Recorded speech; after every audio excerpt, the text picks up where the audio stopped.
세계 증시는 빠르게, 우리 증시는 폭넓게 가장 먼저 만나는 3분 증시입니다. 연합인포맥스 이민재 기자와 함께합니다. 안녕하십니까? 네, 안녕하십니까?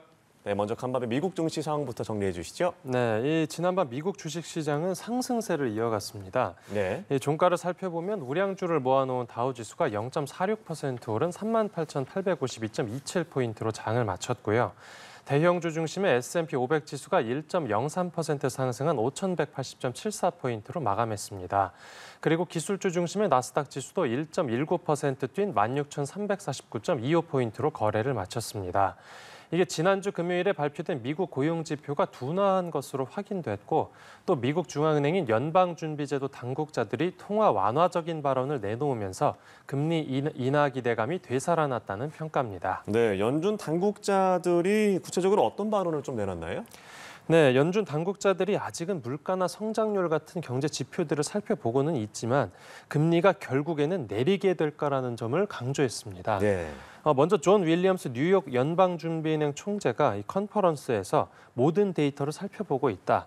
그러니까 현재 통화 정책이 매우 양호한 상태고 결국은 기준금리를 인하할 것으로 생각한다라고 말했습니다. 예. 또 토마스 바킨 리치먼드 연방준비은행 총재도 고용 강세 덕분에 기다릴 시간이 있지만 현재 금리 수준이 인플레이션을 중앙은행 목표치인 2%로 되돌릴 수 있을 만큼 경제를 냉각시킬 거라고 내다봤습니다.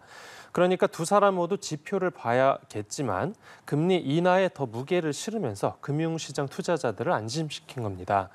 실제로 기준금리 선물 시장에서도 9월 금리 인하 가능성에 배팅하는 투자자들이 좀 더 늘어난 것으로 나타났습니다. 네, 확실히 올해 금리 인하 기대감이 커질 수 있는 발언들이었군요.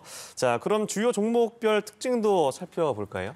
네, 종목별로는 워렌 버핏 회장이 이끌고 있는 버크셔 해서웨이가 1%대 올랐습니다. 네. 지난 주말 주주총회에서 올해 1분기 영업이익이 1년 전보다 40% 증가했다라고 밝힌 영향이 컸습니다. 예. 그런데 워렌 버핏 회장이 주주총회에서 좋은 기업이라고 칭찬한 애플 주가는 오히려 1% 가까이 내렸는데요. 이 워렌 버핏 회장이 애플 주식 13%가량을 매각했다라고 밝히면서 그 영향을 받았습니다.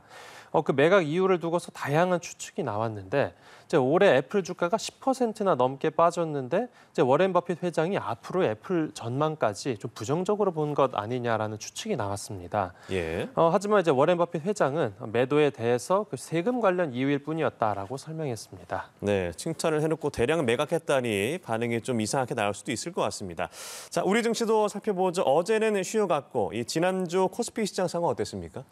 네, 지난주 금요일 코스피 시장을 먼저 살펴보면 장중에 강세를 나타내다가 장 막판에 약세로 전환했습니다. 예. 지수 종가는 하루 전보다 0.26% 내린 2,676.63포인트로 최종 집계됐습니다. 미국 고용 지표를 하루 앞두고 경계심이 만들어지면서 가격 상단을 제한했다라고 분석됩니다. 수급상으로는 외국인이 사들였지만 기관이 순매도세로 돌아섰고 또 개인도 1,000억 원 넘게 팔면서 약세 압력을 가했습니다. 그리고 종목별로는 시가총액 대장주인 삼성전자와 SK하이닉스가 소폭 하락하면서 약보합세를 나타냈고요. 또 현대차와 기아도 3, 4%의 큰 낙폭을 기록했습니다. 네, 국내 기업들의 실적 시즌인데 발표가 어떻게 나왔나요? 네, 특히 네이버 실적이 돋보였는데요. 그 네이버 매출이 1년 사이에 10%나 늘었고 영업이익도 네. 33% 가까이 확대한 것으로 집계됐습니다. 예. 매출만 보면 1분기 기준으로는 최대 규모고 또 영업이익도 역대 최대 수준입니다. 이에 따라서 그 네이버 주가도 모처럼 반등해서 3%대의 상승률을 나타냈습니다. 하지만 2차 전지 업종은 실적 부진과 전기차 업황 우려 때문에 약세 기조가 이어졌는데요. 이 코스피 시장에선 2차 전지와 반도체 소재 기업인 SKC 주가가 6분기 연속 적자를 내면서 주가가 보합세에 그쳤습니다. 또 코스닥 시장에서는 에코프로가 올해 1분기에 적자 전환했다는 소식이 전해졌고 예. 또 에코프로비엠도 충당급 환입 효과를 빼면 사실상 부진한 실적을 거뒀다라고 평가됐습니다. 그러면서 두 종목 주가가 각각 2%대와 3%대에 떨어졌습니다.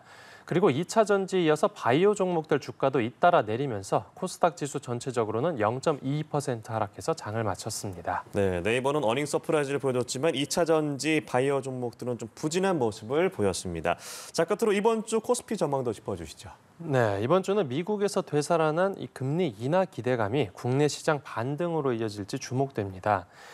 미국 연준 당국자들의 발언도 계속 이어지는데요. 현지 시간으로 7일에 이 닐 카시카르 미니애폴리스 연은 총재 연설이 있고 또 10일에는 미셸 보먼 연준 이사와 마이클 바 연준 감독 담당 부의장의 연설이 예정돼 있습니다. 예. 경제 지표로는 금요일에 발표될 미국 미시간대 5월 소비자 신뢰 지수가 있습니다. 인플레이션 예상치가 발표되는데 여기서 둔화 여부가 관전 포인트입니다. 국내 증권가에서는 이번 주 코스피 예상 밴드로 2,600에서 2,720포인트를 제시했습니다. 네, 오늘 말씀 여기까지 들어보겠습니다. 3분 증시 연합인포맥스 이민재 기자와 함께했습니다. 고맙습니다. 네, 감사합니다.